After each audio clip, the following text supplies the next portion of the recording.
The sophistication of modern RC car chassis means that we have to be more accurate in our settings. This is my Associated Rat Rod chassis, and it came from the factory towed out quite a bit, and it drove like crap.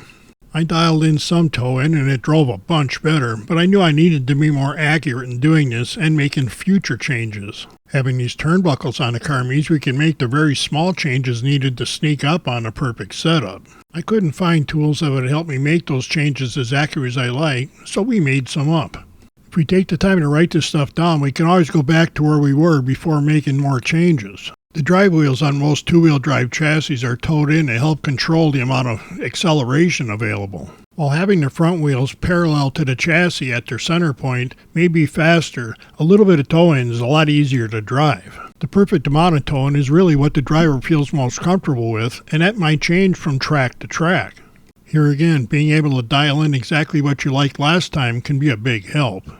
Our tow plates have a 12mm recess that allows them to be snug down on the axle so they're actually square to the axle and on the same plane as the tire.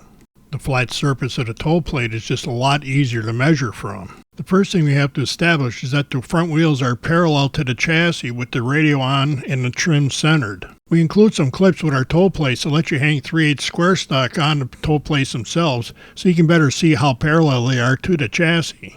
I put ledges on the front and back of the tow plates to make sure that we're measuring the exact same difference from the axle in the front and the back. It's also easier to just lay the ruler on those ledges rather than trying to hold it up while you're reading the measurement.